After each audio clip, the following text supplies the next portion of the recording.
Mwiriwe neza bakundwa nshuti na bene data muri hano.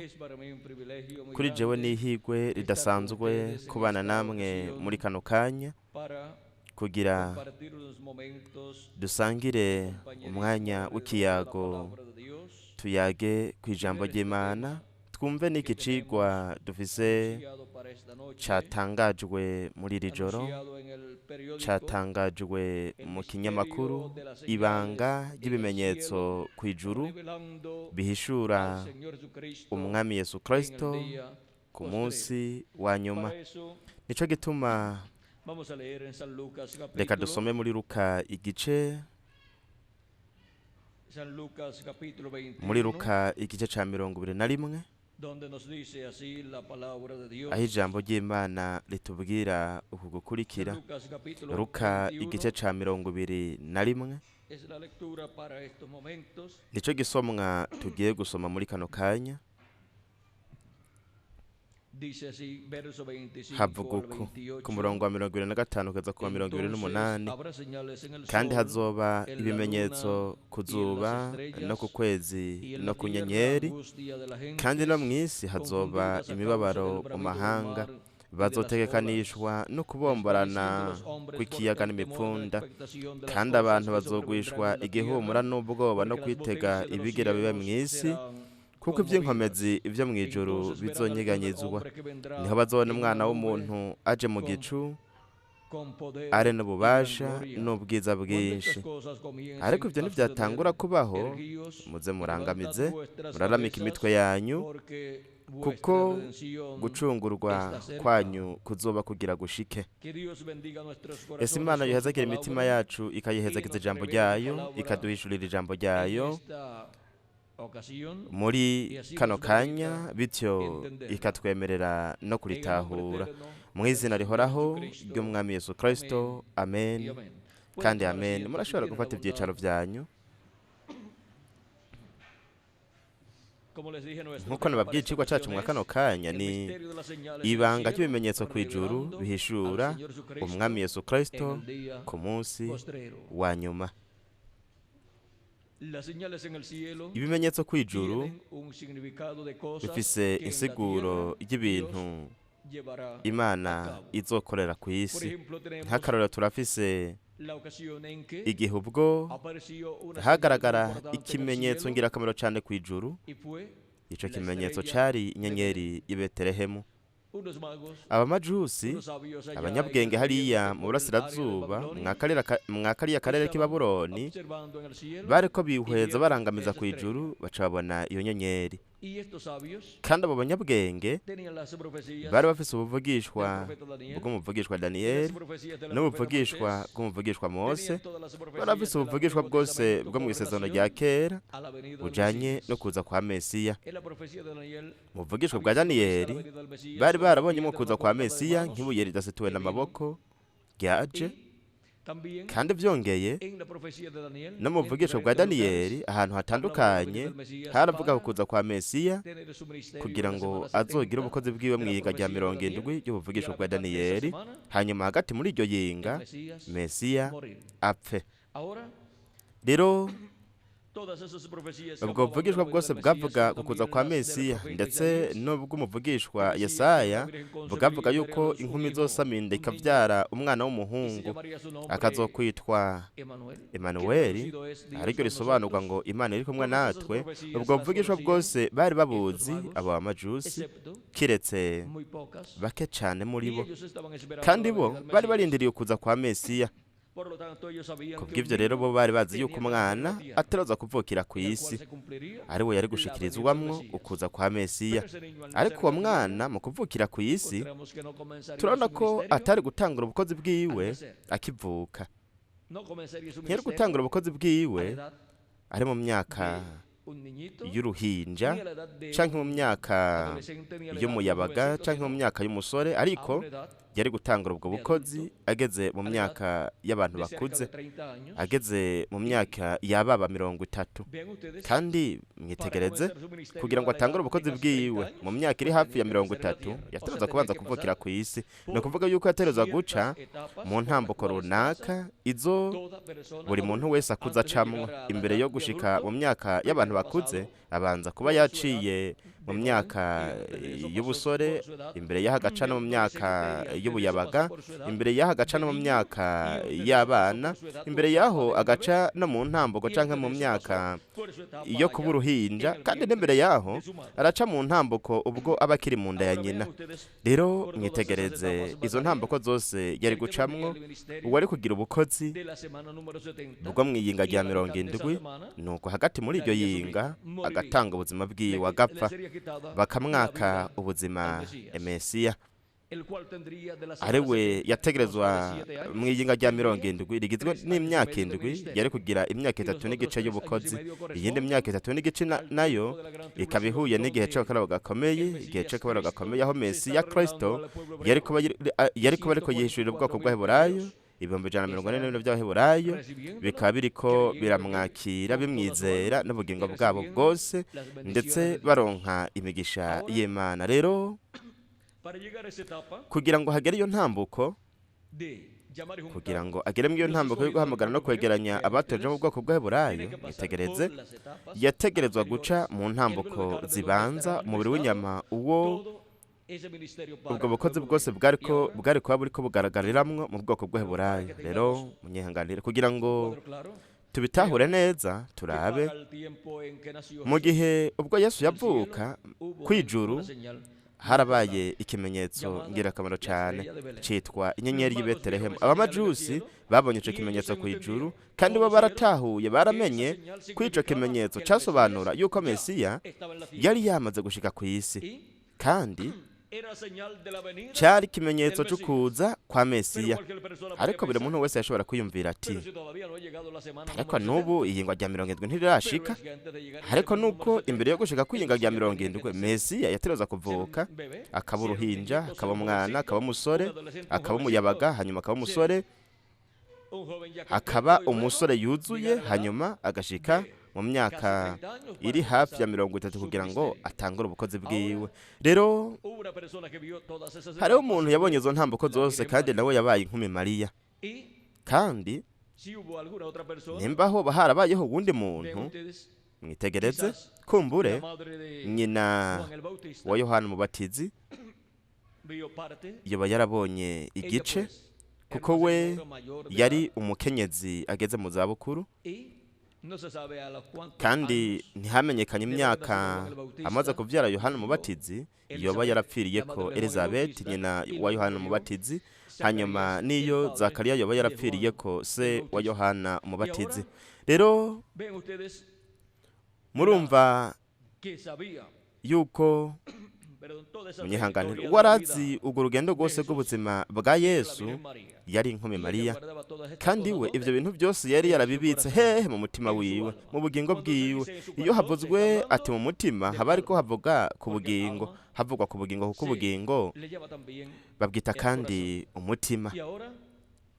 Rero mwumve namwe ingene Mesiya yari guca muri izo ntambuko zose. Ariko igihe Mesiya yatangura ubukozi bwiwe, ikimenyetso cyo kuvuka kwa Mesiya cyari gifise imyaka 29 n'igice cyaragaragaye, kandi cyari cyaramaze imyaka 2 kigaragara kw'ijuru. Ni ukuvuga ko ico kimenyetso cyo kuza kwa Mesiya, kuvuka kwa Mesiya, cyari cyaragaragaye kw'ijuru, gishingira intahe yuko Mesiya yarari ku isi. Kandi yarari he? I Betelehemu Yudaya, nk'uko vyari mu buvugishwa bwa Mika igice ca 5 umurongo wa 2, havuga ko azoba ari uw'i Betelehemu Yudaya, ko ariho Mesiya azoturuka. Muri Mateyo mutagatifu igice ca 2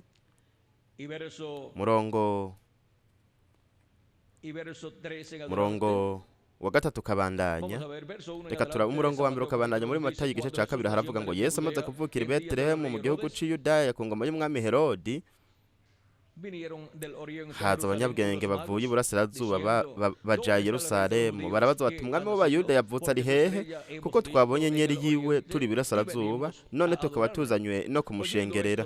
Umwami Herode avyumvise ahagarika umutima n'ab'i Yerusalemu bose, kuko iki kintu gikomeye cyane cyari cyaravugishijwe mu isezerano rya kera cy'ukuza kwa Mesiya kwari gushitswa kw'ikintu gikomeye cyane. Vyabaye rero ikintu gitangaza cyane idini ry'abaheburayo hamwe n'abarirongoye, kuko bo ntibari bazi yuko Mesiya yaje. Abamajusi baca baza bavuye kure bazi Yerusalemu bavuga yuko Mesiya ari ku isi, barababaza bati arihe? Ati twaje kumushengerera kandi twabonye inyeri yiwe kw'ijuru.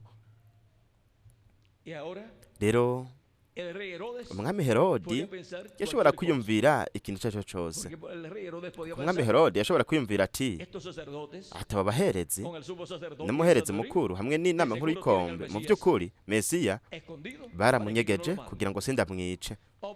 Canke yashobora kwiyumvira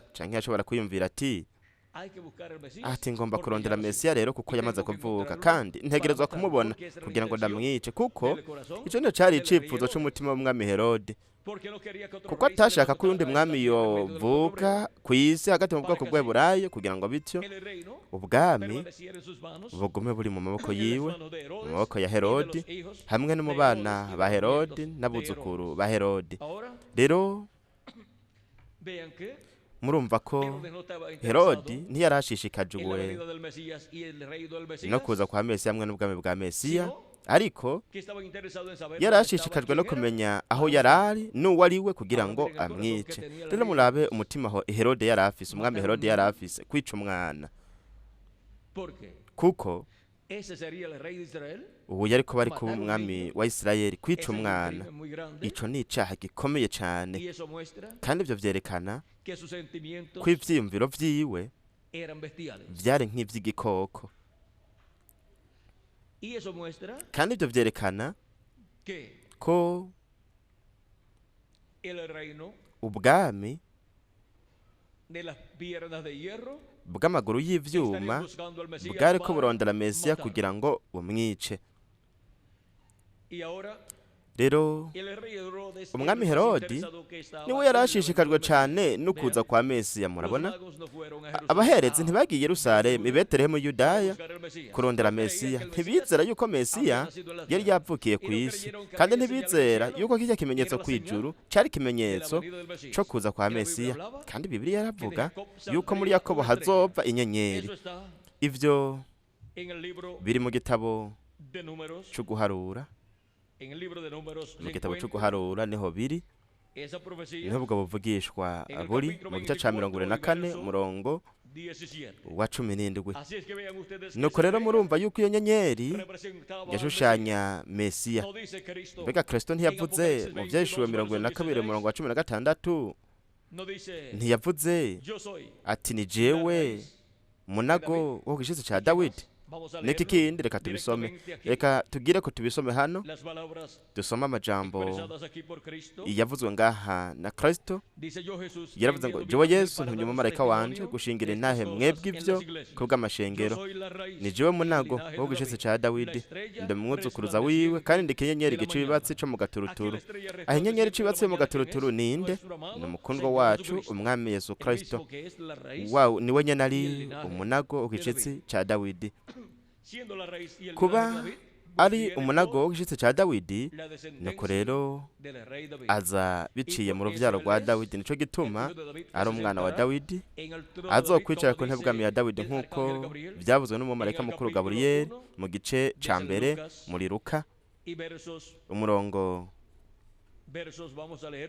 reka tubisome, murongo wa 31 kabandanya haravuga ngo rero umumarayika mukuru Gaburiyeli yabwiye Mariya, yaramubwiye ati umve uzosama inda uvyara umuhungu kandi uzomwite Yesu, azoba mukuru, azokwitwa umwana wisumba vyose, kandi umwami Imana azomuha intebe y'ubwami ya sekuruza Dawidi, ahangame mu nzu ya Yakobo ibihe bidashira, ubwami bwiwe ntibuzogira iherezo.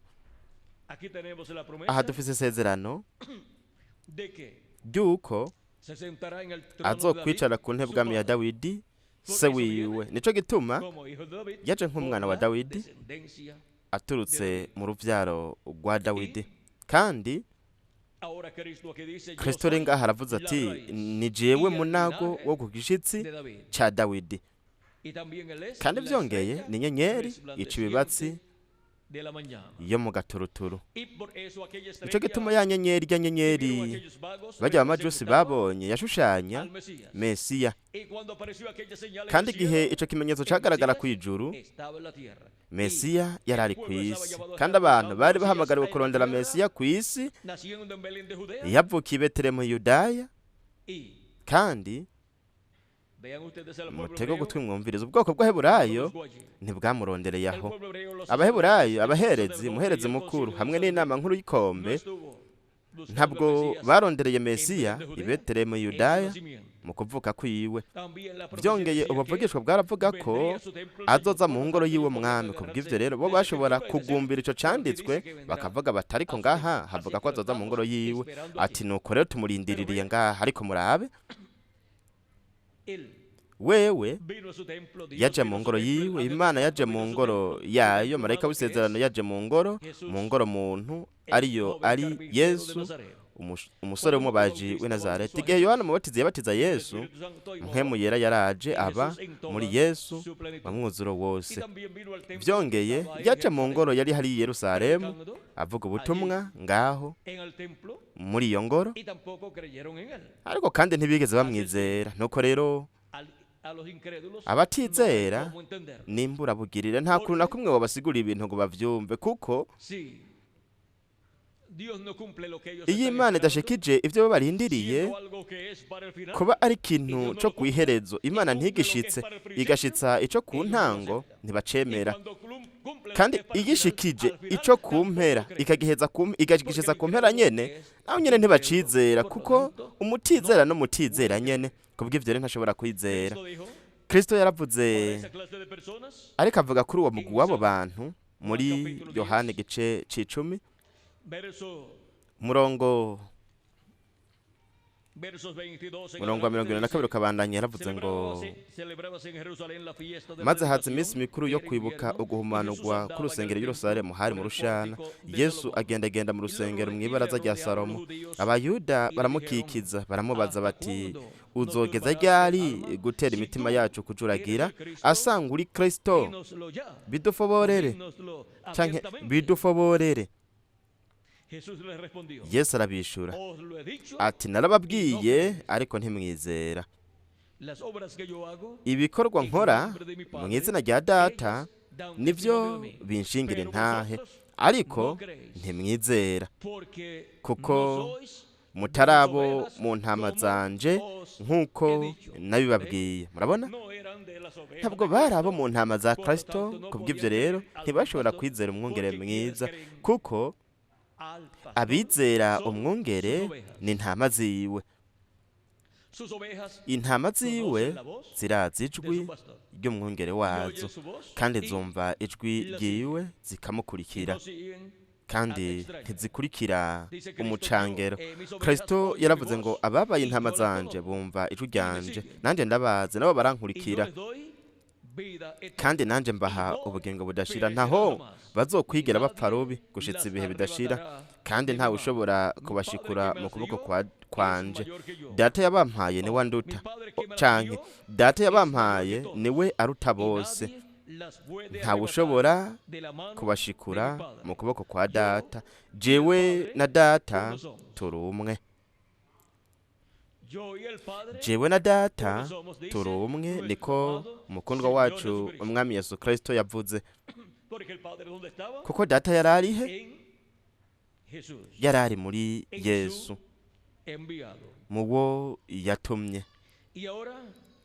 Rero mwumviriza abo bantu ivyo bavuze, ati namburi Kristo Mesiya, bitubwire, bidufoborere. Yesu arababwira ati, nabibabwiye, namaze kubibabwira ntimwizeye. bashaka ko Yesu asubiramwe ivyo nyene kugira bigende gute kugira ngo ntibavyizere nyene. Rero murabona ko Yesu yababwiye yuko yari yamaze kubabwira yuko yari Mesi, ariko mwitegereze ingene baguma bashaka yuko babwira yuko ari Mesi kugira bigende gute kugira ntibizere. Kandi mwumve ingene igihe Kristo yababwira yuko yari yamaze kubibabwira hanyuma akababwira ibi bintu byose, muraba ukuntu vyaciye bigenda. Kristo bona abayuda vyaciye bigenda gute? Bona abayuda bongera gutora amabuye ngo bayamutere. Murabona igihe Kristo yavuga ati jewe na data turumwe, baciye bongera gutora amabuye kugira ngo bagire gute? Kugira ngo bayamutere. Yesu arababwira ati naberetse ibikorwa vyiza vyinshi bivuye kuri data, ikibanteresha amabuye muri ivyo bikorwa ni ikihe? Abayuda baramwishura bati ntituguterera amabuye ku bw'ibikorwa vyiza, ariko nuko warogose kuko wewe uri umuntu ukigira Imana. Mu kuvuga ati jewe na data turi umwe, kuri bo ivyo Yesu yariko yigira Imana, kuvuga ko we n'Imana ari umuntu umwe. Ariko mwumve we ntiyariko yigira Imana. Imana yari yigize umuntu, Imana yari yigize umubiri. Ubwa mbere na mbere jambo yari kandi jambo yahoranye n'Imana, kandi uwo jambo yari Imana. Uwo yahoranye ubwa mbere na mbere n'Imana. Byose vyaremwe nawe, mu vyaremwe byose nta kintu na kimwe kitaremwe nawe. Yohana igice ca mbere umurongo wa mbere ukabandanya. No ku murongo wa 14 haravuga ati kandi uwo jambo yigize umubiri aba hagati muri twebwe. Twitegereza ubwiza bwiwe, no bwiza bumeze nk'ubw'umwana w'ikirenge ava kwasa, yuzuye ubuntu n'ukuri. Kandi igihe jambo yahoranye n'Imana akaba Imana, igihe yigira umubiri akaba hagati mu biremwa abantu, yamenyekaniye ku izina rya Yesu w'i Nazareti. Murabe yari Imana yambaye umubiri w'umuntu, yari Imana yambaye umubiri w'umuntu witwa, uwo mubiri w'inyama witwa Yesu. Yari Imana igendeye ibiremwa abantu kugira ngo ikore igikorwa cy'ubucunguzi ku musaraba Kalvariyo hagati mw'iyinga rya 70. Nico gituma yategerezwa gupfa ku musaraba Kalvariyo. Rero mutego gutwi mwumvirize ico habandanye havuga hano. Yesu arabishura ati mbega ntihanditswe mu vyagezwe vyanyu ngo navuze nti muri Imana? None ko yabise Imana bamwe ijambo ry'Imana ryashitseko. Abo n'abavugishwa nibo ijambo ry'Imana rizako, kandi vyanditswe ntibishobora guhinduka. Mwebwe mubwira muti uwo data yejeje akamutuma mw'isi ngo urarogose kuko navuze nti ndi umwana w'Imana? Asangwa ntakora ibikorwa vya data ntimunyemere, ariko ninabikora naho jewe mutanyemera mupfe kwemera ibikorwa, kugira ngo mumenye mutahure yuko data ari muri jewe nanje nkaba muri data. Nuko bongera kurondera ingene bomufata abava mu maboko. Murabona mbega ukuntu bamutoteje kandi bakamuteza ibibazo umukundo wacu umwami Yesu Kristo washikirijwemwo, washikije isezerano ry'ukuza kwa mbere kwa Mesiya nk'umwagazi w'intama w'Imana mu gihugu ciwe c'ubucunguzi. Mbega bizogenda gute mu gushitswa ko kuza kwa kabiri kwa Kristo nk'intambwe y'umuryango wa Yuda nk'umwami w'abami n'uganza abaganza? Bazomuteza ibibazo umubiri w'inyama ubuzoba uri gushikirizwamwo iryo sezerano ku munsi wa nyuma? Yego mbe cane, ariko mwibuke bizoshitswa nk'uko vyasezeranywe ukuza ku mwami. None bizogenda gute? Yararungitse integuza yitwa Revera William Marion Branham, kandi Revera William Marion Branham ku rupapuro rw'256 mu gitabo c'Imatanije mu Gisipanyolo yaravuze ati kandi igihe umwami wacu azogaragara ku isi azoza agendera ku farasi yera derere nkurubura, kandi azoba ari Emmanuel mu mwuzura ijambo ry'Imana ryambaye umubiri mu muntu.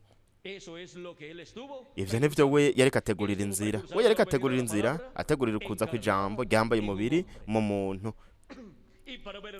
Kandi mu kubona ukuza kw'ijambo, mu kubona ukuza kwa jambo ku munsi wa nyuma, mu kubona ukuza kugendera ku farasi y'Igitaramo bya 19 umurongo wa 11 kugeza ku 21, dutegerezwa kubona ukuza kwiwe mu mubiri w'umuntu. Dutegerezwa kubona ukuza kugendera ku farasi y'Igitaramo byahishuwe igice cya 19, ariko kuza kwa Yesu Kristo muri mpwemu yera mu mubiri w'umuntu, mu mubiri w'inyama, ubuzoba uri gushikirizwa mu kuza kwiwe ku munsi wa nyuma. Kandi wazoba ari marayika w'umwami Yesu Kristo wo ku munsi wa nyuma. Ni kuvuga ko ivyo bizoba mwerekana nka marayika w'umwami Yesu Kristo mu byahishuwe igice cya 1 umurongo wa 1 kugeza ku wa 3, no mu byahishuwe igice cya 22 umurongo wa 6, n'ibyahishuwe igice cya 22 umurongo wa 16. Mu gice cya 22 umurongo wa 16 Kristo yavuze kuri marayika wiwe ntumwa, jewe Yesu ntumye mu marayika wanje gushingira intahe mwebwe ivyo ko bw'amashengero. Ninde Yesu Kristo yatumye? Ni marayika wiwe ntumwa. Ninde yatumwe na Yesu Kristo? Ni marayika wiwe ntumwa. Kandi ni murinde azoza agaragariyemwo Kristo? Ni muwo yatumye. Nk'uko data yaje agaragariye muwo yatumye Yesu nawe rero azoza muwo yatumye muri marayika wiwe ku munsi wa nyuma, mu gihe cy'ibiruka bizifuruka hamwe n'ikiringo c'ubwami. Kandi azoza hagati muri Israeli yo mw'ijuru, ariryo shengero ry'umwami Yesu Kristo. Hanyuma azoba no muri Israeli yo kw'isi, aribwo bwoko bw'abaheburayo. Rero mwitegereze ingene ku munsi wa nyuma dufise rino sezerano rikomeye cyane, ariko sezerano risa neza n'isezerano ryashikijwe ryo kuza kwa mbere kwa Kristo muri Yesu. Rero mwumva ingene amasezerano yo kuza kwa Mesiya ku munsi wa nyuma, yo kuza k'umusigwa kwa Kristo, kuza kwa Yesu Kristo azoshitswa hagati mu ishengero ry'umwami Yesu Kristo, ariyo Israeli yo mw'ijuru na Israeli yo mu buryo bw'impwemu. Rero azovuka avukira i Betelehemu y'Yudaya, kandi hazoshitswa kuza kwa Mesiya avukiye i Betelehemu y'Yudaya. Egome cane, ariko i Betelehemu y'Yudaya ho muri Israeli yo mw'ijuru. Rero mwumve ico Betelehemu isobanura. Betelehemu isobanura inzu y'umutsima w'Imana. Kandi Yesu Kristo avukiye i Betelehemu y'Yudaya, yavukiye i Betelehemu y'Yudaya kuko Yesu Kristo ni inzu y'umutsima w'Imana. Rero abantu bose bavukira i Betelehemu y'Yudaya mu bihe vya kera bavukiye muri ico kibanza nyene aho Mesiya yavukiye, umwana wa Dawidi. Rero abantu bose babyawe n'amazi na mpwemu bakizera Yesu Kristo mukiza wabo, bakaronka mpwemu wa Kristo, bavukiye muri Kristo, ari we Betelehemu, inzu y'umutsima w'Imana. Nuko rero umwe mu bazovuka bavukira mu nzu y'umutsima w'Imana, umwe mu bazovukira muri Kristo, nuko mu mubiri w'ibanga wa Kristo ariryo shengero ryiwe, vyongeye kandi n'inzu y'umutsima w'Imana nk'umubiri w'ibanga wa Kristo, kuko ni ngaho hamye hari umutsima w'Imana, ijambo ry'Imana uva mu gihugu uja mu kindi. Umwe mu bazovukira ngaho niwe azoshitsa, canke niwe muri we hazoshikirizwa ukuza kwa Yesu Kristo muri mpwemu yera mu mubiri w'umuntu, mu gushitswaho kuza kugendera ku farasi y'Igitaramo byahishuwe, ari we azoba ari ijambo ry'Imana ryambaye umubiri muki mu muntu. Ivyo nivyo vyategurijwe na Revera William Branham mu butumwa bwiwe mu kinjana ca 20, nk'uko ubwo bwiwe yavuze ko marayika yamubwiye ko ubukozi bwiwe buzoba bumeze. azoba afise ubukozi bumeze nk'ubwa Yohana umubatizi, aribwo bwari ubukozi bw'integuza. Ubukozi bwa Yohana bwabaye ubukozi bw'integuza buteguriza ukuza kwa mbere kwa Kristo, kuza kwa jambo mu mubiri w'umuntu. Ubukozi bwa William Marion Branham nabwo bwabaye ubukozi butegurira ukuza kwa kabiri kwa Kristo, ukuza kwa marayika w'isezerano, ukuza kwa marayika uhoraho mu mubiri w'umuntu bundi busha, mu muntu yavukiye mu nzu y'umutsima w'Imana. Umuntu yavukiye i Betelehemu ho mu buryo bw'impwemu, ariho ari muri Kristo. Betelehemu yacu, inzu y'umutsima w'Imana. Rero mutego gutwi mwumviriza ingene uno mugambi wose woroshe, kandi murabe ingene ubuvugishwa bwisubiramwo mu buryo bugezweho, kandi bukisubiramwo mu buryo bwagutse. Kuko mbega ni ikihe gikuru, ni ikihe gikomeye? Kuvukira mu gisagara gisobanura inzu y'umutsima w'Imana, canke kuvukira muri Kristo ariwe nzu y'umutsima w'Imana. Kuvukira muri Kristo nico gikomeye kurusha kuvukira i Betelehemu Yudaya, kuko i Betelehemu Yudaya havukiye Kristo, inzu y'umutsima w'Imana. Yategerezwa kuvukira mu kibanza camushushanya we nyene. Rero umubiri w'inyama uwo Yesu Kristo azoba arimwe muri mpwemu yera, agaragara yemwe ku munsi wa nyuma, utegerezwa kuvukira mu nzu y'umutsima w'Imana muri Kristo i Betelehemu ho mu buryo bw'impwemu. Kandi ibyo bizoshoboka gute? Ni gute ibyo bizoshoboka? Kuko ivyo ntibizoba bijanye no kuvuka kwiwe gusanzwe ko mu buryo bw'umubiri, ariko bizoba bihuye no kuvuka bwa kabiri. Kandi biciye mu kuvuka bwa kabiri, wewe azovukira i Betelehemu h'Iyudaya, ariyo nzu y'umutsima w'Imana, Yesu Kristo. Kandi Yesu Kristo kuba ari inzu y'umutsima w'Imana mu gihe ca nyuma, azogira umuntu umwe yavukiye muri we, kandi biciye muri we hari nawe Kristo azokwigaragarizamwo nk'ugendera ku farasi y'igitero mu vyahishijwe igice ca 19, ari wazoba ari ijambo ryambaye umubiri. Muri uwo azovukira muri Kristo, azovukira muri Betelehemu yacu yo mu buryo bw'impwemu, kandi yo mw'ijuru. Ni kandi mu mubiri w'ibanga umukunzi wacu umwami Yesu Kristo, mu nzu y'Imana, ariryo shengero ry'umwami Yesu Kristo. Kuko inzu y'Imana, ishengero ry'umwami Yesu Kristo, ni umubiri wa Kristo, kandi we niwe mutwe w'uwo mubiri. Rero murumva ko ugushitswa ko kuza kwa Kristo muri mpwemu yera yigaragarije mu mubiri w'umuntu ku munsi wa nyuma, gutegerezwa kuba biciye muri umwe yavukiye mu nzu y'Imana, mu mubiri w'ibanga wa Kristo. Muri uko kuvuka bwa kabiri kuza biciye muri Yesu Kristo. Rero mutego utwi mwumvirize rino banga ry'ubuvugishwa bw'i Betelehemu Yudaya, umubiri w'inyama uronka kuvuka canke intumwa igizoshikirizwamwo ukuza kwa Kristo muri mpwemu yera ku munsi wa nyuma, nk'intambwe y'umuryango wa Yuda, nk'umwami w'abami n'uganza baganza. Mwumve ingene vyoroshe ugushitswa kwavyo. Rero dutegerezwa gutahura bino bintu, kuko bitagenze uko ntitwozotahura amasezerano ahuye n'umunsi wa nyuma. None umunsi wa nyuma ni iki? Umunsi wa nyuma ni ikimpumbi c'indwi, kuko umunsi umwe imbere y'umwami Imana ni nk'imyaka igihumbi, n'imyaka igihumbi ni nk'umunsi umwe. Kandi iminsi ya nyuma ni iki? Iminsi ya nyuma ni ikimpumbi ca gatanu, ikimpumbi ca gatandatu, hamwe n'ikimpumbi c'indwi. Kuko umunsi umwe imbere y'umwami Imana kuberemwo abantu ni nk'imyaka igihumbi. Ivyo turabishingirwa intahe na Petero mu ceta ciwe ca kabiri igice ca 3:8, hamwe n'umuvugishwa Mose mw'Izaburi ya 90:4.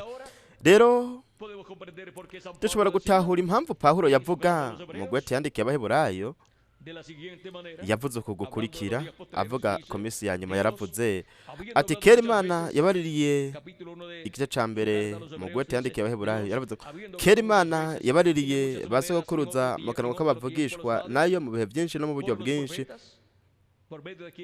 Yavugiye muri bande? Aganiriza ubwoko bw'Heburayo, yavugiye mu bavugishwa, kuko ubwo nibwo buryo Imana ivuga iganiriza abantu bayo Isirayeli yo ku isi hamwe na Isirayeli yo mu ijuru nayo nyene.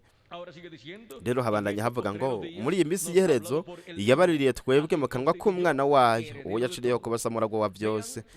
Mwumva Imana yavuze biciye mu mwana wayo Yesu Kristo, kandi mutagatifu Pawulo aravuga yuko hari mu minsi ya nyuma, kandi haramaze guhera imyaka 2000. None kubera ko yari iminsi ya nyuma hakaba haraheze imyaka 2000, nuko iminsi ya nyuma yatanguye igihe Yesu yari afise hagati y'imyaka 4 n'imyaka 7 y'amavuka. Kubw'ivyo rero igihe ubukozi bwa Kristo bwatangura, Imana ikaba iriko ivugira mu mwana wayo Yesu Kristo. Amaze kugira Yesu Kristo hafi imyaka 30, yamaze kugira n'ubukozi bw'imyaka 3 n'igice, yisanze mu myaka ya mbere y'iminsi ya nyuma, yisanze ari ngaho ari nko mu myaka 25 n'imiburiburi. Ni ukuvuga yuko yisanze mu mwaka twavuga kuva mu mwaka wa 20 kugeza mu mwaka wa 27 wo mu kinjana ca mbere c'ikimpumbi c'indwi, kandi yashikije amasezerano yo kuza kwa mbere kwa Mesiya. Ariko mwitegereze abari bamurindiriye, abaherezi, umuherezi mukuru, inama nkuru y'idini ry'Abaheburayo, inama nkuru y'ikombe igizwe n'abanyabwenge 70 bategerezwa kuba bari muri iyo nama nkuru buri gihe. Aribo bari abantu bakomakomeye, abantu b'ingirakamaro cyane mu bwoko bw'Abaheburayo, abanyabwenge, abadogiteri mu by'iyobokamana, mu bya teologiya. Mwitegereze ntibashoboye kubona ko ukuza kwa mbere kwa Mesiya, ukuza k'umwami wa Isirayeli, ukuza k'umusigwa w'Imana, kuko Kristo hamwe na Mesiya ico bisobanura ni umusigwa. Rero ntibashoboye gutahura yuko umusigwa w'Imana Mesiya Kristo, umwami wa Isirayeli, yari urya musore wo mubaji w'i Nazareti.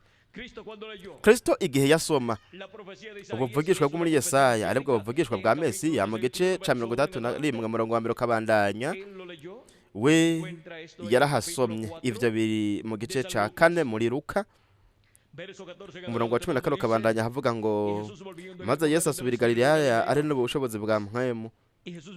Maze Yesu asubira i Galilaya ari n'ubushobozi bwa mpwemu. Inkuru yiwe ikwira mu gihugu cose kihakikije, yigishiriza mu sinagogi yabo, bose baramushima. Aje Nazareti yo yakuriye.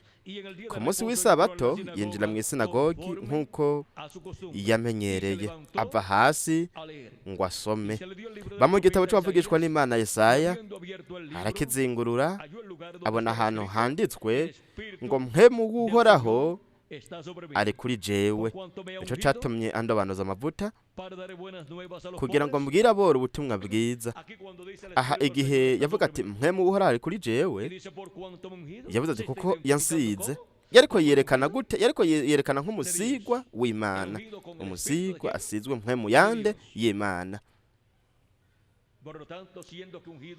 Kubw'ivyo rero kuba umusigwa bisobanura Kristo kandi bisobanura Mesiya, yariko yerekana nka Kristo nka Mesiya, nk'umusigwa asizwe mpwemu w'Imana. Yantumye yatumye ndobanuza amavuta kugira ngo mbwire aboro ubutumwa bwiza. Yantumye kumenyesha abarindwa ko barekuwe, n'impumyi ko zihumuka, no kubohora abanywagutse imitima, no kumenyesha abantu umwaka wo kwemererwamwo n'Uhoraho. Azinga igitabo agisubiza umusanze w'inzu, aricara. Abantu bose bari mu isinagogi bamuhanga amaso. Atangura kubabwira ati ivyo vyanditswe birashitse uyu munsi nk'uko amatwi yanyu yiyumviye. Yaciye atangura kubashingira intahe kw'ico canditswe c'ubuvugishwa, iki canditswe ca Mesiya, iki canditswe c'ukuza kwa Mesiya, ko cariko kirashikirizwa imbere y'abantu. Muri inde? Mu mubiri w'umuntu, muri Yesu. No kuvuga yuko we nyene ubwiwe aho yariko yiyerekana nk'ugushitswa kwa Mesiya hagati mu bwoko bw'Abaheburayo, kandi ntibamwakiriye. Dusomye imbere gato turaza kubona yuko yababwiye ubutumwa bugufi cyane, ntibwabanezera. Kandi yari yarungitswe kugira ngo avuge ubutumwa atangaza umwaka wo kwemererwamwo n'Uhoraho, cyangwa umwaka wo kwemererwamwo n'umwami. Kandi mwitegereze aho Kristo yaciye atangura kubabwira ubutumwa, nyuma y'uko bose bari bamaze kunezerwa. Haravuga ngo bose baramushima, batangazwa n'amajambo y'igikundiro avuye mu kanwa kiwe. Bati rero baciye batangura kurondera ibintu canke impamvu zotuma bavuga bati uyu ntashobora kuba ari Mesiya. Impamvu Yesu atari gushobora kuba umusigwa w'Imana, Mesiya bo bari barindiriye. Nuko rero baravuga bati mbega uyu si we mwene Yozefu? Ni ukuvuga ngo uyu si we mwene Yozefu, ariko akaba ariko aratubwira yuko ari Mesiya. Arababwira ati ntimuzobura kuncira uyu mugani muti muvuzi wivure. Ibyo twumvise byose ko wakoreye i Kaperinaumu ubikorere nino mu ntara y'iwanyu.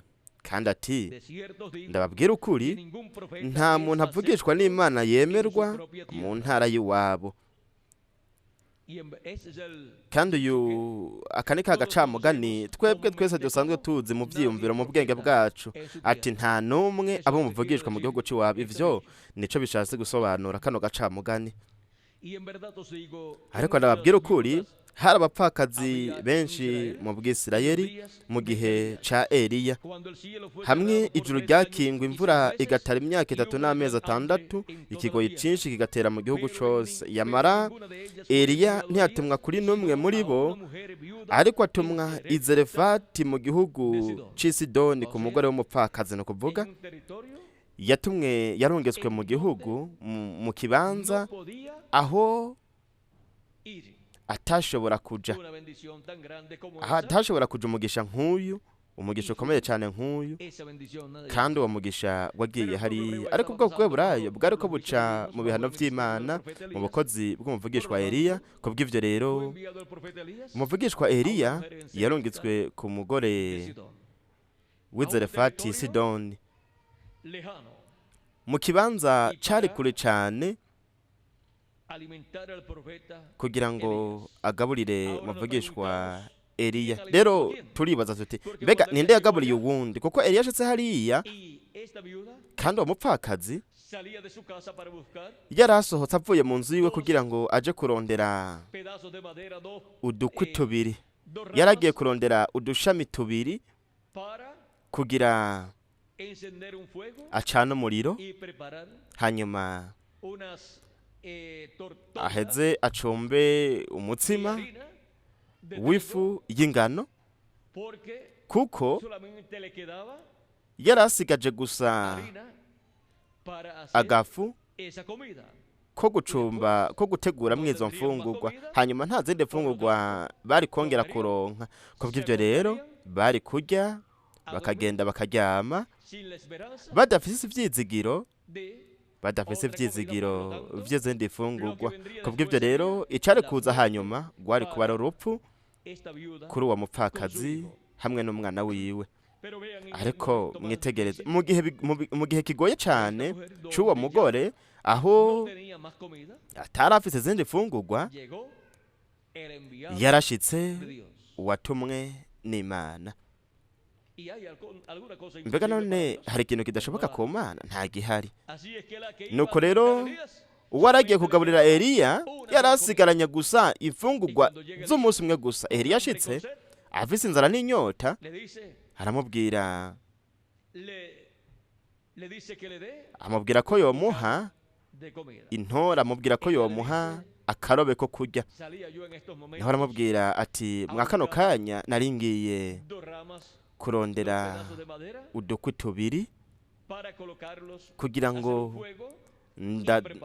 ngo ndaducane, hanyuma ncumbe agatsima, canke nkuko namwe muvuga ati agatsima gatoyi ngaha muri Mexique niko muvuga, kugira ngo ndakarye jewe n'umwana wanje, hanyuma turyame hanyuma dupfe, kuko hanyuma y'izo mfungurwa nta zindi mfungurwa dufise. Umuvugishwa Eliya aramubwira ati, tumviriza, banza utege ugutwi wumvirize, kora ivyo bintu byose umbwiye, urondere udukwi, ucane umuriro, hanyuma uteke, ariko ubanze umpe akarobe gatoyi, agatsima gatoyi. Ni ukuvuga yuko kuri uwo mutsima yari gucumba uwo mupfakazi, ariko kari agatsima gato, rero kari kurushiriza kuba agatsima gatoyi ako yari kurya we n'umwana wiwe, kuko yategerezwa kubanza gucumbira agatsima uwundi muntu wa gatatu yari yashitse ngaho, kandi uwo nta kintu na kimwe yari yazanye mu maboko yiwe, ariko mu kanwa kiwe no mu mutima wiwe yarazanye ijambo rirema ry'Imana. Kandi uwaremye ibintu byose mu ijambo ryiwe yaraje mw'uwo mugabo. Rero uwatanze umutsima mu bugaragwa, manu mu bugaragwa, akayiha ubwoko bw'Eburayo imyaka 40, yaraje mu wundi mugabo muri Eliya. Kubw'ivyo rero ikibazo cari gitorewe inyishu kuri uwo mupfakazi, ariko we ntiyari bwabimenye. Nuko rero umuvugishwa Eliya yabonye ko uwo mupfakazi yari kumugaburira, yari kwakira imfungurwa izo Eliya yari gutanga biciye mu ijambo rivuzwe rya Eliya. Kandi Eliya aramubwira ko yogenda agakora nk'uko yari yamubwiye, ariko akabanza kumutegurira agatsima ubwa mbere n'umuvugishwa. Ubwa mbere ni ijambo ry'Imana riri mu muvugishwa, kandi kugaburira uwo muvugishwa rero ntiyari gupfa. Hanyuma iryo jambo ry'Imana rigaca riguma riri mu muvugishwa kubwo mupfakazi ndetse n'abantu bose, kandi umupfakazi ashushanya ishengero umugeni ry'umwami Yesu Kristo.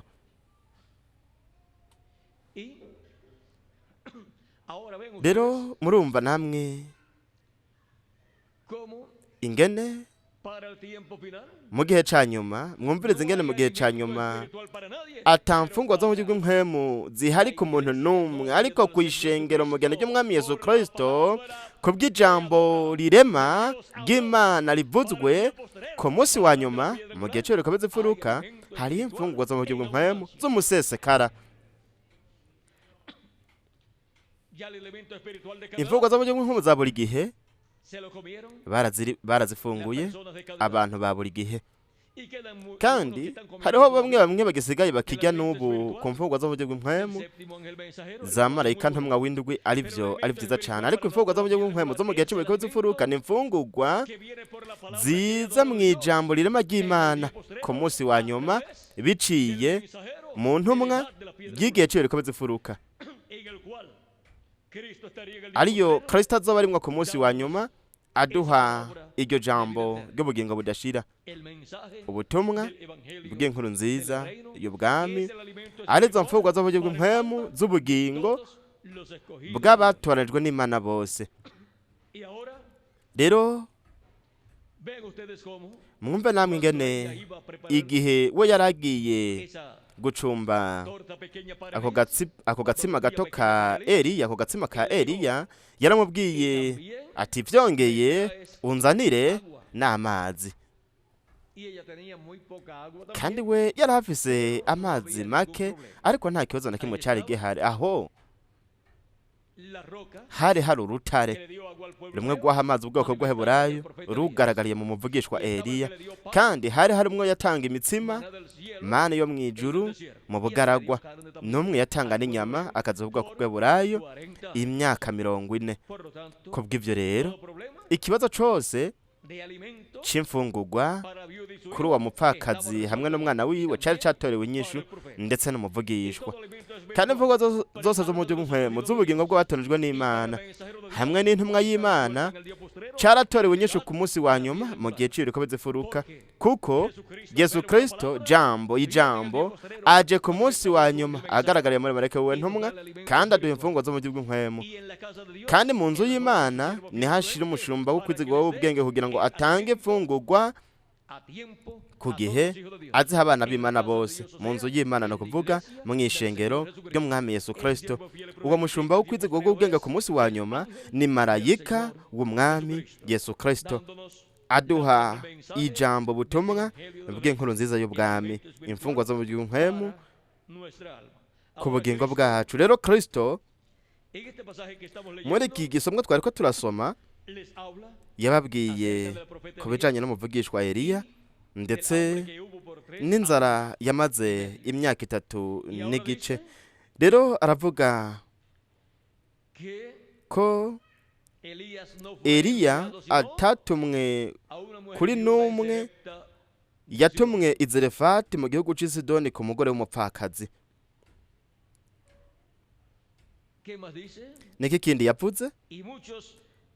Ati kandi hari abanyamibembe benshi mu Bwisirayeli mu gihe c'uwavugishwa n'Imana Elisa, no kuvuga mu gihe ca Eliya wa kabiri, mu gihe c'ukugaragara kw'impwemu n'uburanga bwa Eliya mu ncuro ya kabiri, ubukozi bwa Eliya mu mubiri w'umuntu mu wundi muntu yitwa Elisa.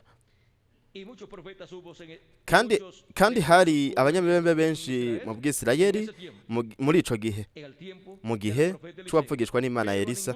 Ntihakizwa n'umwe muri bo akizwa imibembe yiwe, uretse Namani umunyasiriya. Uyo mugabisha w'ingabo w'Abasiriya yaje aho muvugishwa Elisa yarari kugira ngo amukize imibembe. Kandi mwumve ingene yakize. Elisa yaramubwiye ati genda muri Yorodani, kandi muri Yorodani winjire mu mazi,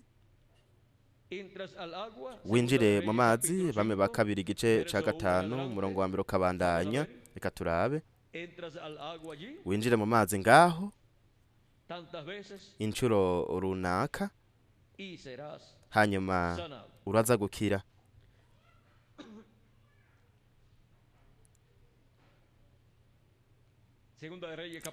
Abami ba kabiri igice ca 5 umurongo wa 1 kugeza kwa 14 haravuga ngo Namani mugabisha w'ingabo z'umwami w'Isiriya yaratonye kuri shebuja, no kuvuga ngo ku mwami wiwe, kandi yari umunyacubahiro kuko ari we Uhoraho yaha inganje yatuma Abasiriya banesha.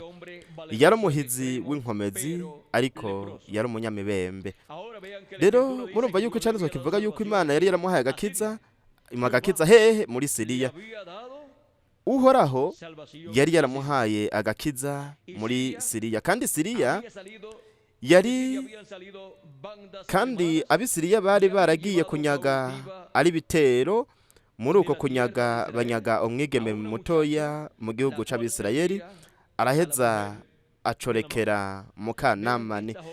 Mwumve, uyu mwigeme w'umuheburayo nubwo yari yajanywe mu gihugu kitari cabo, hariya yari gakorera Imana, kuko yari kwashingira intahe Imana ya Isirayeli. Naco bitwaye aho woje ariho hose ushingira intahe Imana ya Aburahamu na Isaka na Yakobo, ariyo Mana yacu, hari nayo yaduhamagaye kandi katwegeranya ikadushira mu gihe c'iruko bizifuruka hamwe n'ikiringo c'ubwami.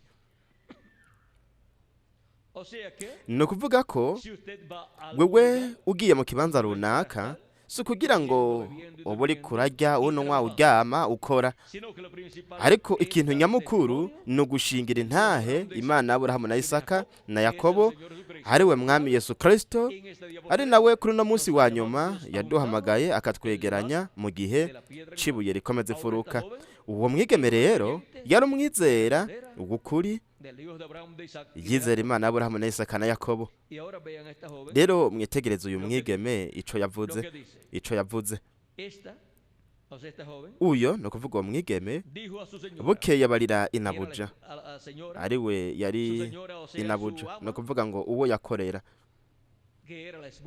ari we yari umugore w'umugabisha w'ingabo w'Umusiriya. Namani aramubwira uko bukeye abarira inabuja ati compa databuja akaja kuvugishwa n'Imana b'i Samariya yomukize mu mibembe yiwe. Murabona yuko uwo mwigeme yizera umuvugishwa w'Imana, kandi yarazi yuko Imana yariko yigaragariza muri uwo muvugishwa n'Imana. Yarazi yuko mpwemu wa Eliya yarazi ko yimukiye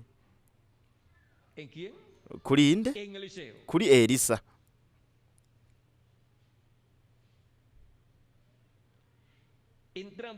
Nuko Namani aja kubarira shebuja ati mwigeme yavuye mu gihugu c'Abisirayeli yavuze atya natya. Ni kuvuga yuko umugore wa Namani yaciye abimubwira, kuko nta mugore n'umwe yokwipfuza kuba umugore w'umuntu agwaye imibembe, yokwifuza ko yokira kandi agwaye imibembe ntiyomujyama iruhande, kuko agwaye imibembe mu by'ukuri yoja kurara mu kindi cyumba nka hariya, kandi yogira ubuzima bumeze nk'uko menga ari inubwe n'umugore wiwe hamwe n'abana biwe. Nuko rero uwo arashishikajwe cyane n'agakiza no gukira kwa Namani yari umugore wiwe bwite, yaramukunda cyane n'umutima wiwe wose n'ubugingo bwiwe bwose, kandi yipfuza umugisha, yashaka umugisha w'Imana kuri Namani, kandi yari yamaze kuronka umuti ku kibazo cya Namani, kuko nta kintu na kimwe kidashoboka ku Mana. Rero abibwira umugabo wiwe, umugabo wiwe Namani nawe aca abibwira umwami, kugira ngo umwami amwemerera amuhe uruhusha rwo kuja hariya mu gihugu ca Isirayeli, kugira ngo aze kurondera umuvugishwa Elisa kugira ngo amusengere akire. Ariko mwitegereze, rimwe na rimwe abantu biyumvira ko aba bavugishwa n'Imana, iyo hari umuntu agiye kugira ngo bamukize, biyumvira yuko bagenda bagapfukama hanyuma bakabasengera hanyuma bagatangura gusaba Imana. Ariko murabe ivyo bakora, rimwe na rimwe baravuga bati yakize, ikindi gihe naho bakamubwira bati genda ukora ibi n'ibi n'ibi n'ibi. Ikindi gihe naho turabona Yesu abwira abantu bamwe bamwe ati ukwizera kwawe kwakukijije. Ikindi gihe naho yaciriye hasi avurunga utwondo adusiga ku maso, aramubwira ati rero genda wiyoze hariya mu kidengeri c'Isilowe, ariho hasobanura ngo uwatumwe. Kubera iki? Kuko Yesu Kristo uwatumwe yari yamutumye kwiyoza hariya, kandi mu kuja kwiyoza aho hantu yaciye ahumuka. Kubera iki? Kuko uwatumwe yari yavuze, nk'uko nawe abikora uko nyene. Yakoze ico gitangaza muri ubwo buryo. Turabona ikindi gihe naco, murabe, igihe yarahagaze imbere y'imva ya Lazaro kugira ngo azure Lazaro, Yesu ntabwo yaciye atangura gusenga no kuvuga ati data ruzura Lazaro. Yaravuze ati Lazaro sohoka, Lazaro carasohoka.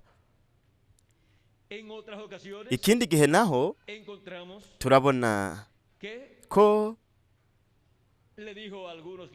bamubwiye umuntu runaka yari yapfuye mu bijanye n'umubiri wiwe, aramubwira ati zuka, aca arazuka, aca arahaguruka. Ni ukuvuga ko yabwiye iyo mpwemu y'uwo muntu, iyo mpwemu y'uwo muntu ice yinjira mu mubiri, aca arahaguruka. Ntihari bwagere igihe cyo kugenda kwiwe, ariko yari yavuye mu mubiri, nuko rero yaterezwa kugaruka. Nico gituma Yesu yavuze ati arasinziriye.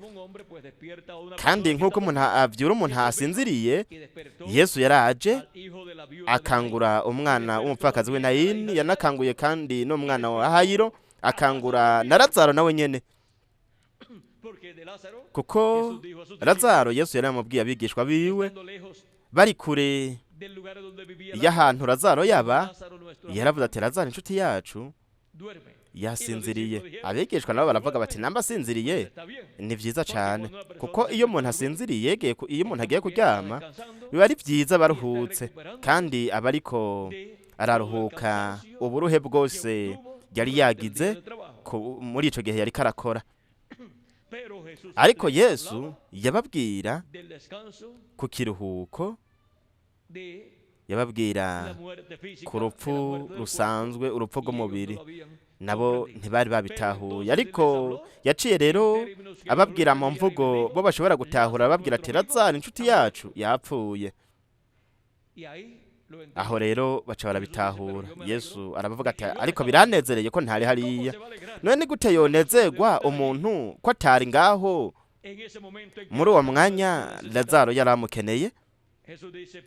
Yesu yavuze ati kuko aho no kugira ngo icubahiro c'Imana kigaragare, kandi ukugenda ko baterejwe n'Imana uva mu gihugu mu kindi kwamye ari kugira ngo icubahiro c'Imana, icubahiro ca Yesu Kristo kigaragare ku musi wa nyuma, mu gihe c'ibireko bizefuruka hamwe n'ikiringo c'ubwami. Kuko abapfuye bose bazokumva ijwi ry'umwana w'Imana mu gihe c'ibireko bizefuruka hamwe n'ikiringo c'ubwami.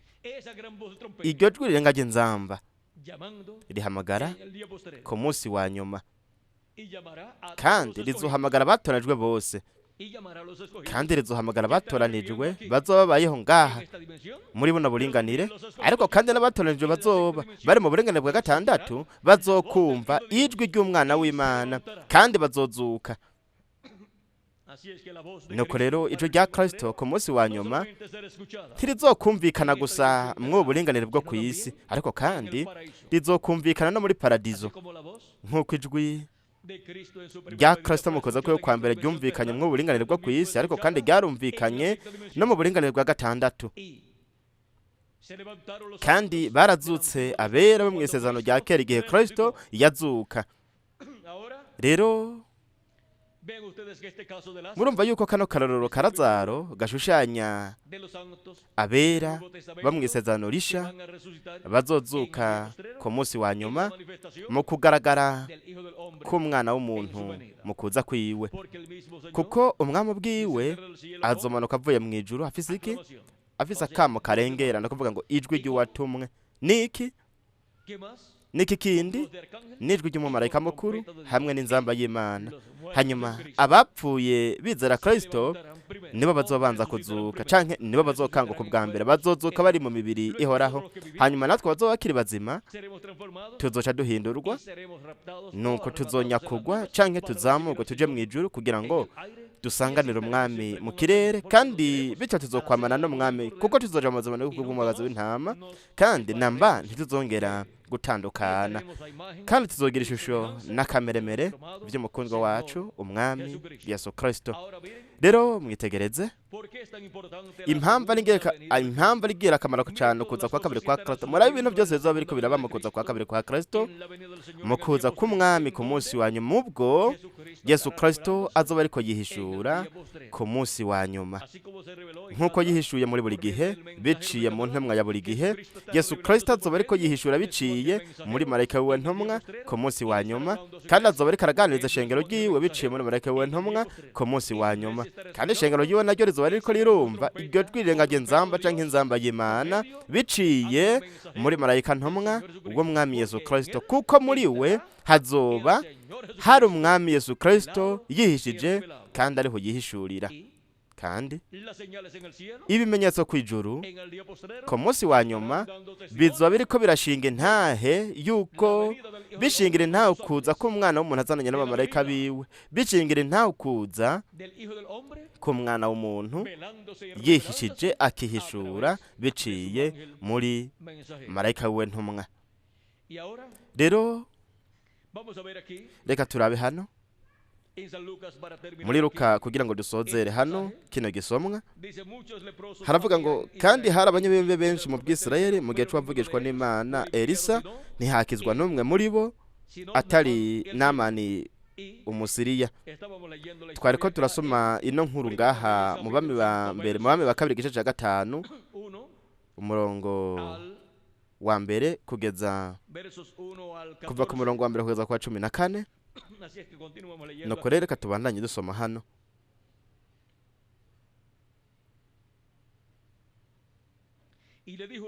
Nuko umwami w'Isiriya aramubarira Namani, no kuvuga umugabisha w'ingabo ziwe, nuko umwami w'Isiriya aramubarira ati shira kugende, nanje ndandikira umwami w'Abisirayeli cete. Nuko aragenda Namani ajana amafeza itaranto 10 n'amazahabu shekeri 600 n'imyambaro 10 yo gukuranya. Nuko ashira umwami w'Abisirayeli ico cete, cavuga ngo ico cete ni cagushikira, urabona ko nkurungikiye umusavye wanje Namani ngo mukize imibembe. Nambara yamurungikiye umwami rero, kandi umwami wa Isirayeli amaze gusoma ico canditswe yaciye yitaburira ko impuzu ziwe. Ikibazo gikomeye cyane umwami yagize, yategerezwa gukiza uwo mugabisha w'ingabo w'Isiriya. None yari kubikora gute umwami wa Isirayeli kandi atari umuvugishwa? Maze umwami w'Abisirayeli asomye ico cete yitantamurira ko impuzu ziwe, aravuga ati mbega jewe ndi Imana ngo ntume umuntu apfa canke ngo abeho? Kuyo mugabo andungikiye umuntu ngo ndamukize imibembe? Ehera bingena nkigenzako, muheze mwiyumvire namwe. Nukuvuga yuko yiyumviriye yuko yari karondera inyenda muvano yanjye kugira ngo atere umwami wa Isirayeli. Ni nkuko abantu bamwe basaba ikintu umuntu atakibahaye bagaca bamutera, bagaca bamugira ko intambara. Kandi rimwe na rimwe baravuga bati ngiye gukora ikintu runaka kugira ngo ampe iki niki, ngiye kumwigenza kugwa ampe iki niki, kuko ndazi neza ko ataza kumpa ico kintu ndamusabye. Nuko bagaca bamugira ko intambara, bagaca bamugwanya, bityo rero agaca aronka iyo ntambara yarashaka kugirana nawe. Nakuvuga yuko n'imbere kandi ubwa mbere abana barashira na utwatsi hejuru y'ugutwi, nuko umwe wese muri bo agashira ko utwo twatsi, canke umwe bakamushira ko utwo twatsi bakamubwira bati tumukure ko utwo twatsi. Atamukuyeko ati nambura umugabo tumukureko. Nuko ubundi nawe kugira ngo ntibavuga yuko atacamaze, kugira ngo ntibavuga ko atacamaze, atumukuyeko intambara ikaba iratanguye. Nuko rero murumva yuko buri gihe kugira ngo habe intambara hariho amanyanga menshi, amayeri menshi, nkuko kandi no mu bihugu bimeze birafise uburyo bwinshi bwo kugira ngo bigire intambara, kandi barakoresha ubwo buhinga, ubwo buryo, ayo manyanga kugira ngo bagire intambara, nkuko kandi hariho n'uburyo bwinshi bwo kugira ngo bagire ibihe vyiza bitarimwe intambara. Ariko iyo bakeneye intambara ku bw'inyungu runaka z'igihugu cabo, baragira iyo ntambara bityo bakaronka izo nyungu bashaka. Ariko abagabo n'abagore nibo bikorera izo ngaruka, kuko n'abana babo nibo bapfa. Ubwa mbere igihe baba bagiye mu rugamba, mu ntambara, bagiye muri iyo ntambara, n'umwami nawe yagendamwe imbere muri bo. Ariko ubu abami bo ku isi barinyegeza neza, bakinyegeza kugira ngo ntihagire n'intumbi bashikako. Ni vyiza, reka turabe hano ico habandanye havuga ngaha muri ibi vyanditswe.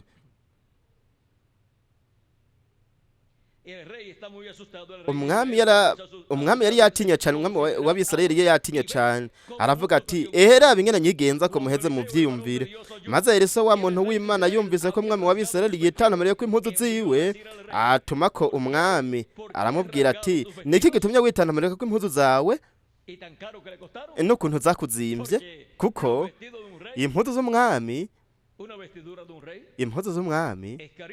zirazimvye cyane.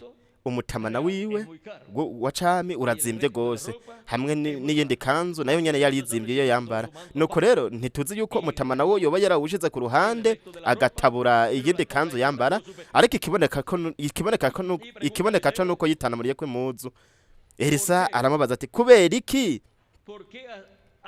Uti niki gitumye witanamurira ko impuzu zawe? Nazi wanje aramenya yuko mu Bisirayeli hari umuvugishwa n'Imana. Namani aho yashaka kuja hari kuri Elisa, ariko umwami w'i Siriya yashaka kubigira ibintu bihambaye cyane n'abaprotokole benshi, kandi yakoresheje abaprotokole benshi muri ako karorero ntibyari gucamwo, kuko nta kwizera na kumwe kwari ko kurakorerwamwo ngaho. Rero mwitegereze namwe, yagiye ku mwami. Umwami ico yakoze kwari ugutinya gusa, igihe yamushikiriye uwo mu generale agwaye imibembe arungitswe n'umwami w'i Siriya kugira ngo amukize. Rero mwitegereze, mu nganje y'imyaka 1000 hoho bazoshobora kuja ku mwami, kandi bazoshobora kurungikwa ku mwami hari Yerusalemu, yaba ugwaye imibembe canke umuntu wese azoba agwaye, umwami ahazoshobora kumukiza, kuko muri ico gihe umwami uhariya muri Isirayeli azoba ari ku ntebe y'ubwami ya Dawidi, azoba ari Kristo.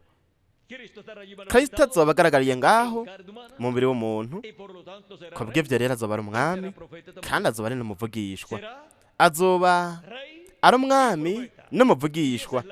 Kandi uko niko guhuzwa kwa mbere kwiza kuhaba ku gihugu, ku mugabane, kuri kontina, ku bwami canke kuri empire, ku bwami bunini cyane nk'ubwo bwami bwagutse bwa Mesiya bwo mu nganje y'imyaka 1000. Rero turabe hano ico habandanya havuga icabaye mu kubandanya. Nuko Namani araza azana n'amafarasi yiwe n'imikogote yiwe, ahagarara ku muryango w'inzu ya Elisa. Elisa araheza amutumako ati genda. Murabona ntiyanamwakiriye. Umwami igihe yakira uwo mugabisha w'ingabo, mwebwe murazi ingene nk'uko nababwiye uburyo bw'abaprotokole, yaramwakiriye ariko nta kimwe yashoboye kumukorera. Ashitse kwa Eliya ntiyanamwakiriye, ahubwo yaciye amutuma ku muntu umushumba wiwe amubwira ico ategerezwa gukora. Nuko rero Namani yiyumvise kumbura umengo arasuzuguwe.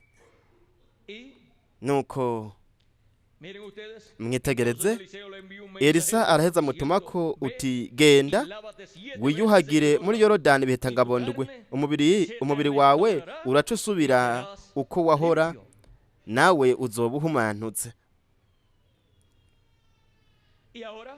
Rero mu gihe cyo kubeze furuka turafise ikintu c'ingirakamaro cyane, kwibira mu ijambo ry'Imana ryo mu gihe cyo kubeze furuka incurondwe, imituragarondwe. Umuntu ategerezwa kwibira mu mituragarondwe, ari izomuha kwizera kumesha guhindurwa no kuzamurwa. Bitagenze uko naho nta gakiza gahari kuri uno mubiri upfa umara igihe gito kandi ubora. Ariko kwibira mu mituragarondwe y'ivyahishuriwe Yohana, no kuvuga ngo kujayo incurondwe mu mazi y'ijambo, ukajayo mu ncuro ya mbere, aho ni mu muturagaro wa mbere, ukaja imbere mwijwi ry'umuturagaro wa mbere, kandi ijwi ry'umuturagaro wa mbere naryo rikaja imbere mu bugingo bw'umuntu, ndetse mu muntu wese rikamutwikira imbere n'inyuma. Hanyuma ntivyari bwahere, ntivyari bwarangire. Incuro ya kabiri mu muturagaro wa kabiri mwijwi rya Kristo, muri uwo muturagaro wa kabiri bityo yikurikiranya incurondwe mu mituragarondwe. So kumva gusa ngo wakira igice kimwe, ariko no kwakira ijwi rya Kristo ryuzuye rishushanijwe muri iyo mituragarondwe y'ivyahishuriwe Yohana. Kandi umubiri wacu ari wo wandujwe n'imibembe y'icaha uzokizwa, tuzohindurwa, tuzogira umubiri musha n'amagufa mashasha n'amaraso mashasha.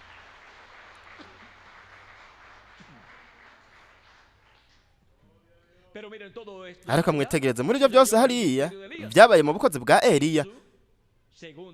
mu kugaragara kwiwe kwa kabiri mu w'umuntu biciye mu wundi muvugishwa n'Imana, ariko muri we hari harimo ubukozi bwa Eliya. Ku munsi wa nyuma naho azoba ari kugaragara kwa gatanu kwa Eliya mu wundi mubiri w'inyama, ari marayika w'umwami Yesu Kristo. Rero mwumve ingene ngaha umuvugishwa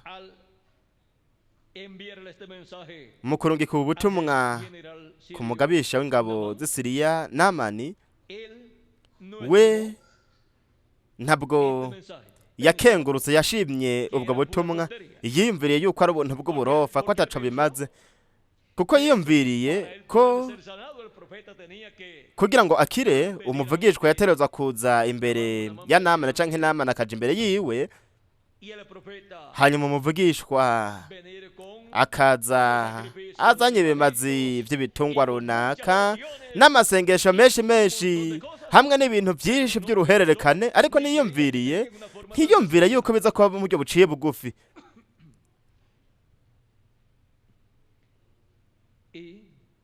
Kandi Namani ntiyashoboye kwizera ico umuvugishwa Elisa yamutumye ko ngo akore.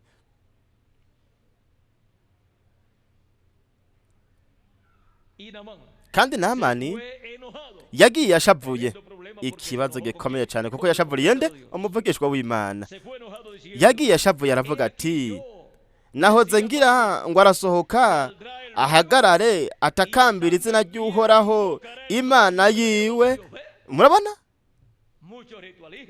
imigenzo myinshi n'ibintu byinshi byo mu madini ngo abikore, akora imigenzo yo mu madini hamwe n'ibintu byinshi abomboranye iminwa agire gute, ariko mwitegereze nta na kimwe n'ibyo yagize. Ikintu giciye bugufi cyane, ico yarakeneye kwa rukoga, ariko akoga neza mu kibanza nyaco kibereye. Atari kwiyoza nk'uko yisuka kw'amazi, ariko akibira.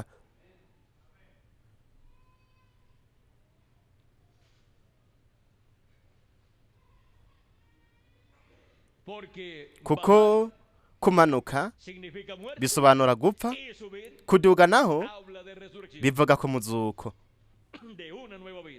mu buzima bushasha. Bityo mwitegereze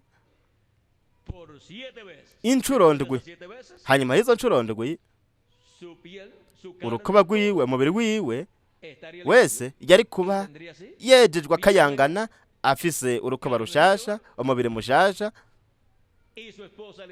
Kandi umugore wiwe yari kumwakira akamubwira uti, iri joro ntuza kuguma hariya ngo urare hariya mwakiriya kindi cumba, kuko narinzi yuko uza kugaruka wakize. Nari namaze rero gupompa kiriya cumba kugira ngo ipfe ico cago c'imibembe gipfe. Nuko kandi namaze kucirukana hariya, kandi naturiye n'impuzu zose, amashuka yose yo mwakiriya cumba nahateguye neza rero icumba canje kugira ngo uryame ngaha muri iri joro. We nuko yavyizera, yizera yuko aza kuza yakize.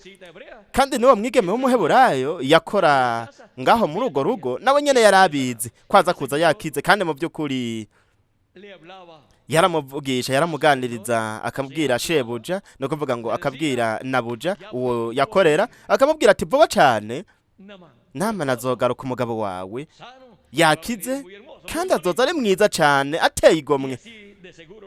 Bityo mu by'ukuri yaguma amushiramwo ishaka kugeza igihe Namani yaza. Ariko mwitegereze ingene Namani atashoboye kwizera ko mw'ubwo buryo muvugishwa Elisa yaramubwiye ko aribwo bwari uburyo nyabwo bubereye, kuko Namani yari yamaze kwigirira, yari yamaze kwicapira igicapo mu mutwe wiwe ingene umuvugishwa aza kubikora. Ariko we siwe yari kwiyumvira canke kuvuga ingene umuvugishwa aza kubikora.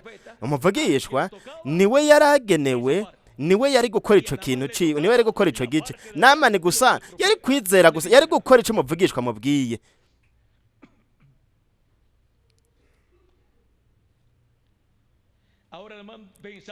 ati nahoze ngira ngo arasohoka ahagarare atakambira izina ry'uhoraho imana yiwe, azungagize ukuboko hejuru y'aho ndwaye, azungagize ukuboko hejuru y'aho ndwaye, ankize imibembe.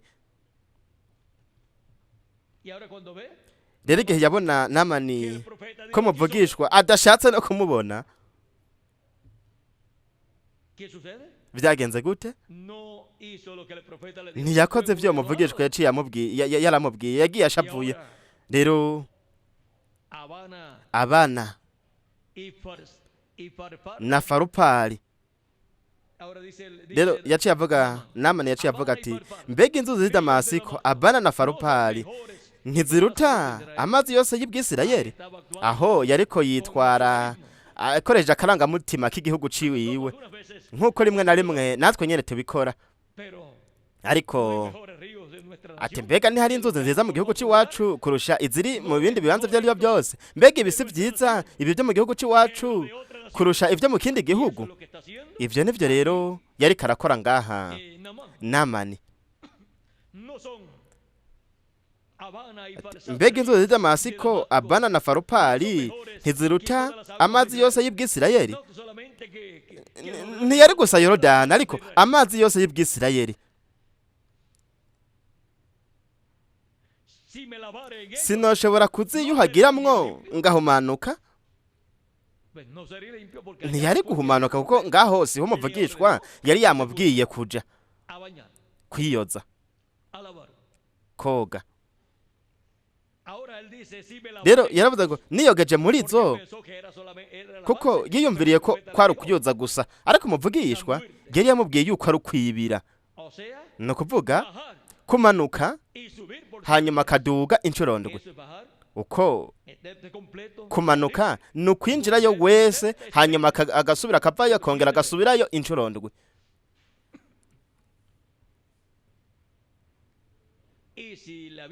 Kandi namba yari yabyumvise neza, yari yabitegereye neza, kwari kugenda akaja mu mazi akinjirayo wese, n'umutwe agashirayo hamwe n'umushatsi wose namba yari awufise, hanyuma akiburuka akaja ku nkomba ahantu hatagira amazi, hanyuma akongera akagaruka agasubirayo. Murabibona? Rero Namani aravuga ati namba ibintu ari uko bimeze, rero nimba ikibazo canje gikemurwa no kuja mu mazi, nuko rero ndisubiriye mu gihugu iwacu, naho nyene hari inzuzi. Nuko rero womengo yari yamaze kumenya ibanga, ariko nta n'intete, ntabwo yari yamenye na kimwe, kuko ibanga ryari riri mu ijambo rirema rivuzwe no muvugishwa Elisa. Kandi cyategerezwa kuba ari ikintu, igikorwa cyo kwizera, no kuvuga kwizera iryo jambo mu bugingo bwiwe, kuko mu bugingo, kandi ubugingo nibwo umuntu yizeresha. Aho niho hari ukwizera. Umutima niwo umuntu yizeza kugira ngo aronke kugororoka, ariko akanwa umuntu arakatuza kugira ngo aronke agakiza. Rero haravuga ngo yaragiye ashavuye, abantu biwe baramwegera baramubarira bati mbega mutungwa, iyaba uyo muvugishwa n'Imana kurungitse akurangiye ikintu kigoye ntiwari kugikora, nkazwe kukubwira ngo yuhagire uhumanuke. Murabe, iyo muvugishwa mubwira ko akora ikintu gikomeye cyane, abashumba biwe bari bamubwiye ati mbega ntiwogikora? Yari kugikora, ariko ico cari kuba ari iki? Ko womengo yoba ariko akora ikintu abereye, kuko yari kuvuga ati ego nakeza, ariko mu gukira yambwiye ko ntegereza kugendesha amavi nkaduga kajya gasozi kose. Ati murabe ingene amavi yose yamyoraguritse. Nuko rero vyabaye ngombwa ko nkorera ko gakiza kanje, ariko mwitegereza umugisha w'Imana ntabwo umuntu awuronka kuko awukoreye, kuko awukwiriye, ariko ni kubwo kwizera. Ukwizera niko gutuma umuntu aronka uwo mugisha, kandi utangwa ku buntu, utangwa ku buntu, kuko impano z'Imana ntizigurwa amahera, ni ku buntu niho zihabwa abizera. Rero mutego utwe mwumviriza uyu muntu yaravize abantu b'abanyabwenge, barashe ubwenge uwo mujenerali, uwo mugabisha w'ingabo. No kuvuga we yarazi gusa ibintu bijanye n'intambara no gupanga ingabo, ariko mu bintu byo mu buryo bw'impwemu cari kijuju. Kandi yari umuntu w'ubwishime kuko yagiye ashavuye, yari umuntu w'amanyama, n'umuntu adashima yari ntashima kuko yagiye ashavuriye, kuko bamubwiye yuko ico atereza gukora ari ikintu giciye bugufi cyane. Kandi abantu bama bipfuza gukora ibintu bigoye cyane, ibintu bikomakomeye, kugira ngo Imana rero ibahezagire. Ariko yamara mwitegereze, Imana biciye mu muvugishwa Elisa yamubwiye yuko yokora ikintu giciye coroshe cyane. Ariko mwitegereze, muri ico kintu coroshe yari igiye gukora hari hamwe igishushanyo c'ikiremwa muntu ico ari cyo cose. Nuko abantu biwe baramwegera baramubwira bati, mbega mutungwa, iyaba uyo muvugishwa n'Imana kurungikitse igihe gukora ikintu kigoye ntiwari kugikora, nkanswe kukubarira ngo uyuhagire uhumanuke. Nuko aramanuka yibira muri Yorodani petangabo ndwi, nk'uko uwo muntu w'Imana yari yamubariye. Ako kanya umubiri wiwe uhinduka nk'ubwo mwana mutoya, arahumanuka. No kuvuga yuko urukoba rwiwe rwasubijwe itoto, rurakira rwose, ruba nk'urukoba rw'umwana. No kuvuga yuko atagomanye iminkanyari yari gushobora kuba afise umuntu afise imyaka nk'iyo uwo mugabisha w'ingabo yari afise. Twihojeje imibembe, iyo ntiyari iminkanyari gusa, ariko vyari bitashe ibintu by'akaga byari bimuriko. Ariko urukoba rwiwe rwarahindutse rumera nk'ubw'umwana mutoya. None umugore we yamwakiriye gute igihe yamubona afise urukoba nk'ubwo rwiza cyane? Mu by'ukuri yamwakiranye akamwemwe kenshi, kandi baciye bahinduka abizera Imana ya Isirayeli hamwe n'umuvugishwa wayo Elisa. Ni vyiza, Elisa yari yasavye imigabane ibiri y'impwemu yari muri Eliya. Murabe iyo hataba umuvugishwa n'Imana Elisa kuja ku muntu yari akeneye inyungu, akamubwira ati kora ibi nibi urakira. Kandi yarakize Namani. Ni vyiza, ivyo reka tubigarukirize ngaha.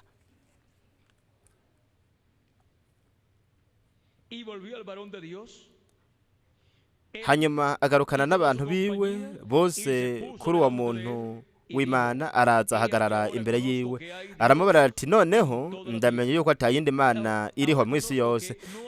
Ati, wamenye yuko atayindi mana ihari mu isi yose atari muri Isirayeli gusa. Inda rero ni wabire ingemu nguhaye jewe umusavye wawe. Ariko we Elisa aramwishura ati, nkurahiye uguhoraho kuhoraho uwo nsavye, nta kintu na kimwe nshobora kwabira. Aramugobera ngo avyabire, ariko we aranka.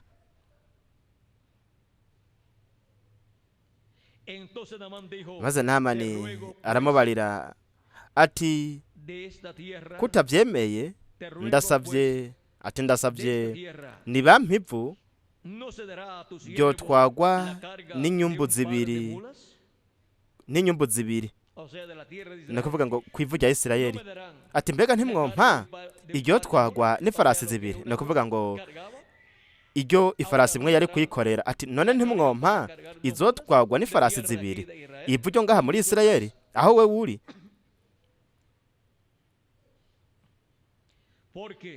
Kuko uhereye none atakimazi nzokosereza izindi mana, canke ngo ndazihe ikindi kimazi ico ari cyo cose atari uhoraho wenyene.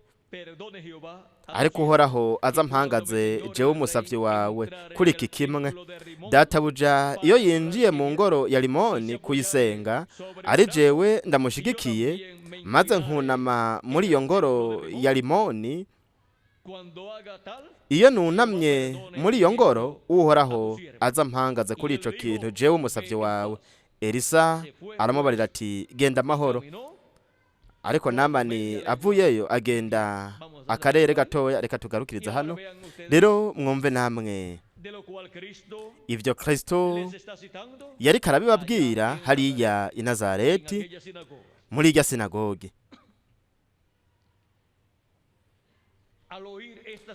Bumvise ivyo bintu, murabo bwari ubutumwa bwiza bwavuga, yari kavuga ku muvugishwa Elisa, yari yavuze kandi ku muvugishwa Eliya. No kuvuga ngo yari karababwira kuri ba Eliya babiri abaje mu buryo bukurikirana. Ubwa mbere Eliya butishubi, ubwa kabiri Elisa. Ubutumwa bwaba Eliya babiri ba mbere.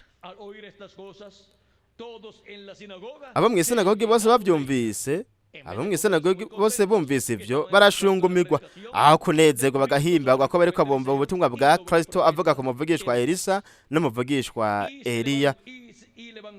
Bava hasi baramushika, bamukura mu gisagara cabo, bamujana ku manga y'umusozi wubatswe ku gisagara cabo ngo bamutembagarizeyo. Ariko we aca hagati muri bo arigira. Rero mwumve, murumva ko bitabanezereye, murumva ko batanezerejwe n'ubutumwa Kristo yari karababwira. Bashaka ko Kristo akora ibitangaza byinshi no twumiza, kandi wico yakoze yababwiye ubutumwa kubijanye na Eliya. Yababwiye kubijanye n'ubukozi bwa Eliya butishubi na Elisa, ababwira kubavugishwa babiri. Kandi ku munsi wa nyuma naho mwumve mwitegereze neza, Kristo azoba ari karavuga ubutumwa kubijanye n'abavugishwa babiri, imyera ibiri, kuri Mose na Eliya. Ni vyiza, nabwiye yuko ngiye kubigarukiriza hajya, ariko hari ikintu buri gihe caciye kiza. Rero murumva ko atari abantu bose banezerwa iyo Imana ishikije isezerano ryayo. Rero mu kwishura kwa Yesu Kristo ko ku munsi wa nyuma biciye muri bareka we ntumwa, si abantu bose bazonezerwa, kuko ugushitswa kw'iryo sezerano ntibizoba bihuye nuko abantu bamwe bamwe biyumviriye ko azoba arokuza no kwishura ko umwana w'umuntu azanye n'abamarayika biwe ku munsi wa nyuma. Ariko ivyo ntaco bitwaye. Kristo ashitse isezerano ryiwe, nubwo atoba ari mu buryo abantu bamwe bamwe biyumvira yuko aterezwa gushitsa iryo sezerano, kuko we naterezwa kunezereza umuntu n'umwe. We ico aterezwa gukora ni ugushitsa ibyo yasezeranye mu buryo Imana yabitegekanije canke yabigenye canke yabiteguye uhereye ku visi itararemwa. Kandi ibimenyetso kw'ijuru mu gihe ca nyuma bizoba biriko birashinga intahe y'iri banga rikomeye cane rizoba riko riragaragara ku munsi wa nyuma. Kandi ivyo bimenyetso bizoba birimwo ibanga rinyegejwemwo, kandi azoba ari ibanga ry'ukuza kwa kabiri kwa Kristo. Kuko mw'ijuru umwana w'umuntu yari kuzoboneka yambaye igicu, nk'uko biri mu Vyahishura igice c'icumi umurongo wa 10 ukabandanya, ndetse vyongeye no muri Matayo igice ca 44 umurongo wa 30 na 31, nk'uko Yesu Kristo yavuze igihe yavuga ati buni ikimenyetso c'umwana w'umuntu kizobonekera kw'ijuru, niho amoko yose yo mw'isi azoboroga, bazobona umwana w'umuntu aje ari mu bicu, ari n'ububasha n'ubwiza bwinshi. Murabona atubwira ku kimenyetso co mw'ijuru, igicu c'ikinyegezwa, aje ari mu bicu, ari n'ububasha n'ubwiza. Rero kuba byarasezeranywe mu vyanditswe vyose ibimenyetso kw'ijuru ryo kuza k'umwana w'umuntu ari mu gicu canke mu gicu. Matayo mutagatifu mu gice ca 44 umurongo wa 33 aratubwira kuri ivyo, ndetse na Mariko mutagatifu mu gice ca 13 aratubwira kuri ico gicu canke kuri ivyo bicu n'umwana w'umuntu muri ico gicu, ndetse na Luka igice ca 21 umurongo wa 27 ukabandanya aratubwira nawe nyene ku mwana w'umuntu aje ari mu gicu, n'ivyahishuwe igice c'10 umurongo wa 2 ukabandanya nawe nyene haratubwira kuri marayika w'inkomezi aje yambaye igicu. N'umuvugishwa Daniyeli muri Daniyeli igice c'7 nawe aratubwira ko umwana w'umuntu aje ari mu bicu.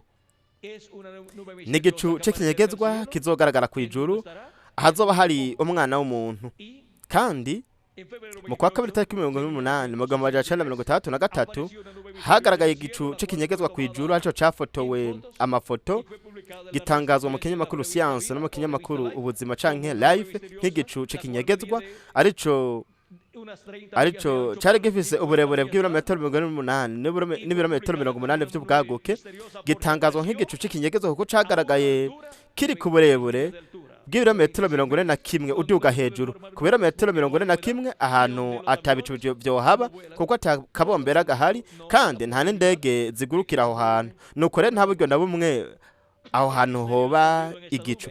Ibanga riri mw'ico gicu niri rikurikira: cari igicu cari cakozwe n'abamarayika b'Imana, abamarayika ntumwa b'ibintu vy'ishengero, hamwe n'uwundi mumarayika aratandukanye n'abandi. Uyu mumarayika aratandukanye n'abandi niwe yari afise ikimatana yashinzwe, no kuvuga ngo niwe yari afise ibanga ryo kuza kwa kabiri kwa Kristo. Yari umwana w'umuntu ngaho kw'ijuru yambaye ico gicu cari cakozwe n'abamarayika, kandi ngaha hagaragara abamarayika ntumwa b'ibintu by'ishengero hamwe n'amarayika aratandukanye n'abandi.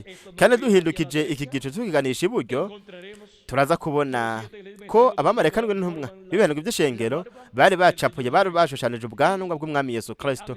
Marayika nawe yaratandukanye n'abandi aribwo mwana w'umuntu ashushanya umushatsi wera w'umwami muri iki gicu.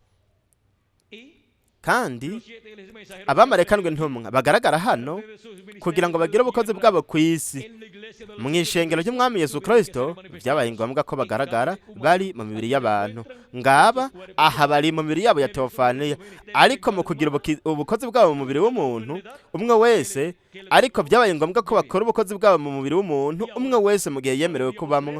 Ku munsi wa nyuma naho rero marayika aratandukanye n'abandi, umwana w'umuntu ategerezwa kuza muri umuntu muri marayika we ntumwa kugira ngo agire ubukozi bwiwe buhuye n'umunsi wa nyuma, kandi bityo ico bisobanura umushatsi wera w'umwami mu vyahishuriwe igice ca mbere umurongo wa 12 kugeza ku wa 16, n'ivyahishuriwe igice ca 10 umurongo wa 1 kugeza ku wa 11, hamwe n'ahandi hantu nko muri Daniyeli igice c'indwi. Ico uno mushatsi wera wasobanura bitubwira ku bukuru, ubunararibonye, ubwenge hamwe n'ubugororotsi, kugira ngo ace imanza zigororotse amahanga yose ndetse n'umuntu uwo ari we wese.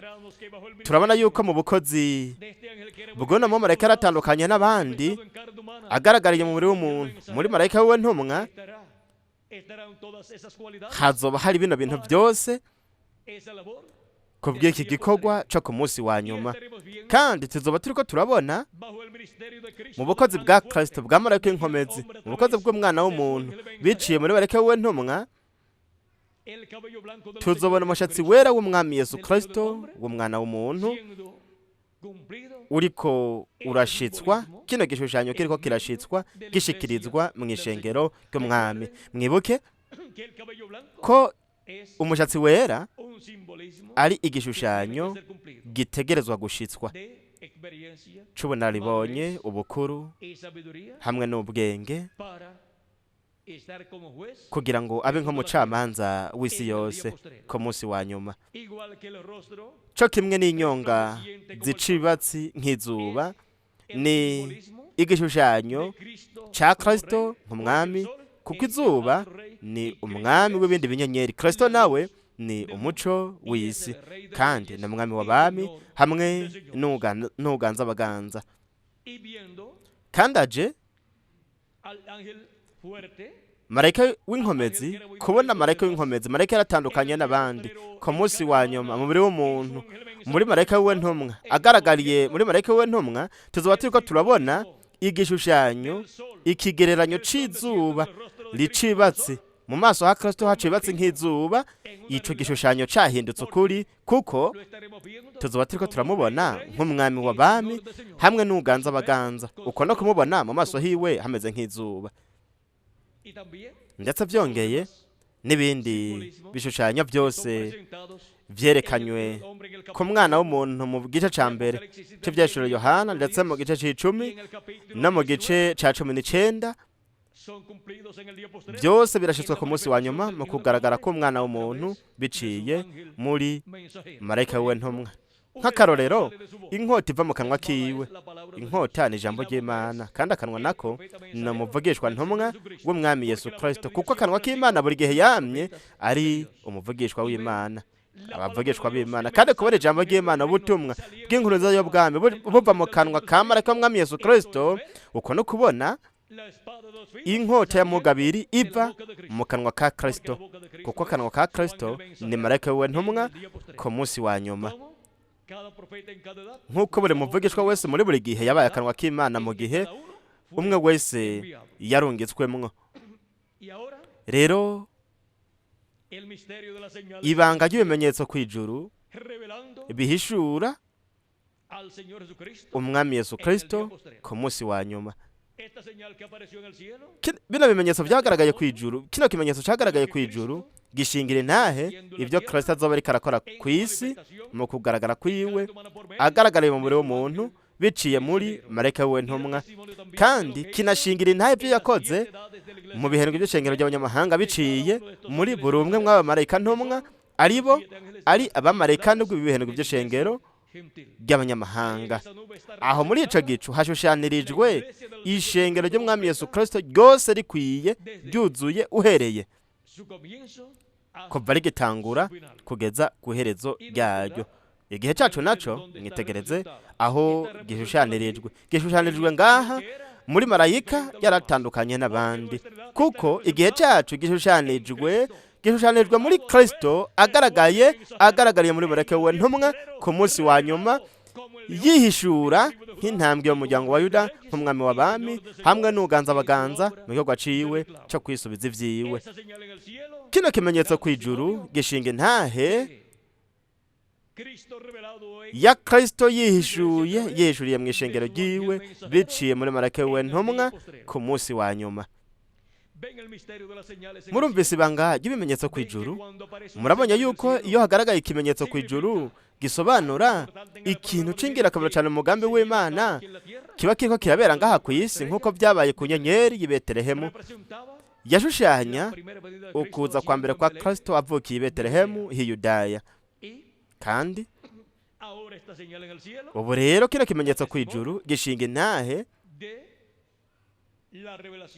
intahe ukwishura kwa Yesu Kristo ku munsi wa nyuma biciye muri marayika wiwe ntumwa hagati mu ishengero ryiwe ryo mu mahanga. Kandi aho hari n'izina ry'Imana, kuko izina ry'Imana ryari kuba riri mu ishengero ryayo, ariho rigaragariye yihishurira mu ishengero ryiwe ku munsi wa nyuma. Ni vyiza, turumvise ibanga ry'ibimenyetso kw'ijuru bihishura umwami Yesu Kristo ku munsi wa nyuma. Ni ukuvuga yuko ibintu Kristo azokora kuri uno munsi wa nyuma mu giciro kozifuru kamwe n'ikiringo c'ubwami biri ngaha muri iki gicu, muri bino bimenyetso vyo kw'ijuru niho bishushanirijwe, kandi ico nico kimenyetso c'umwana w'umuntu kw'ijuru. Harunamo marayika aratandukanye n'abandi, aribwe mwana w'umuntu, niwe marayika w'isezerano Yesu Kristo. Aho niho agaragariye n'abamarayika ntumwa ndwi b'ibihendwe by'ishengero ry'abanyamahanga mu mibiri yabo ya teofaniya. Ku munsi wa nyuma naho marayika yaratandukanye n'abandi, atereza kuza ku isi kandi akaba ku isi umubiri w'umuntu muri marayika wiwe ntumwa. Ahazoba aho azoba ariko ahishurira ibanga ryiwe, ibanga ryo kuza kwiwe, arihishurira ishengero ryiwe mu gihe cyerekomeza ifuruka nk'intambwe yo mu muryango wa Yuda, umwami w'abami n'uganza abaganza mu gikorwa ciwe cyo kwisubiza ivyiwe. Rero marayika w'umwami Yesu Kristo ntabwo ari umwami Yesu Kristo. Nico gituma igihe Yohana yashaka kumusenga mu vyahishurwa igice ca 19 umurongo w'icenda n'uw'icumi n'ivyahishurwa 22 umurongo w'indwi kugeza ku w'icenda, marayika yaramubwiye ati yasigaho, kuko no mu marayika ntabwo ari umwami Yesu Kristo, ariko n'umuvugishwa w'ikiringo c'ubwami hamwe n'uw'igihe cibuye rikomeze furuka. Ariko mwo mu marayika hazoba hari Yesu Kristo yihishije kandi yihishura ku munsi wa nyuma.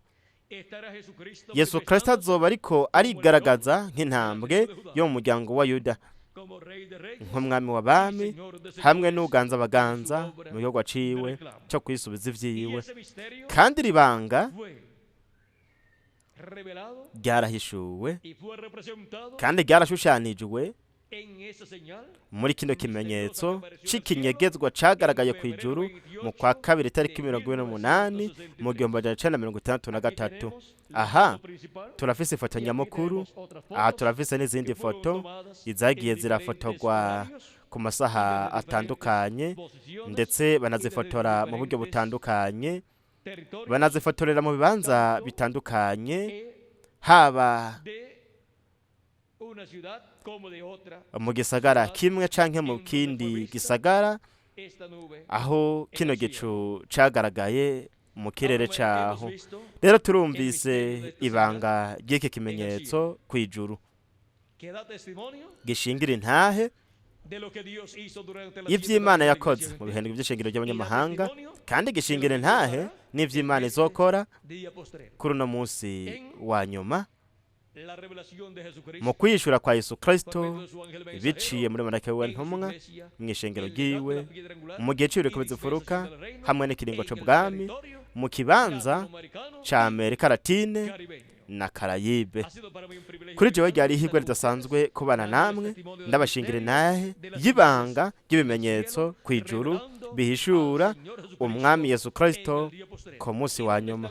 Kandi bariho abantu bari kuzobona ugushitswa kw'ibi vyashushanijwe kw'ijuru. Turi hano muri Amerika Latine na Karayibe tubona ibanga ry'ibimenyetso kw'ijuru bihishura umwami Yesu Kristo ku munsi wa nyuma. Imigisha Yesu Kristo ihishuwe ku munsi wa nyuma yoba kuri umwe wese muri mwebwe no kuri jewe nanje, kandi vuba twese duhindurwe tujanwe mu mazimano y'ubukwe bw'umwagazi w'intama mw'ijuru mu rugo rwa data wa mw'ijuru, mw'izina rihoraho ry'umwami Yesu Kristo. Amen kandi amen. Kandi mwese mugire ijoro ryiza hamwe natwe bundi busha. Pasiteri wanyu ari ngaha kugira abandanye. Ese Imana yodufasha, nico cipfuzo canje twebwe twese hano muri Amerika Latine na Karayibe. Ndasigana hamwe natwe pasiteri wanyu kugira abandanye, hanyuma bityo dushike kw'iherezo ry'igikorane, aho twariko turabona, aho twariko turumva ibanga ry'ibimenyetso kw'ijuru bihishura umwami Yesu Kristo ku munsi wa nyuma. Hamwe natwe pasiteri wanyu. Imana iguhezagire.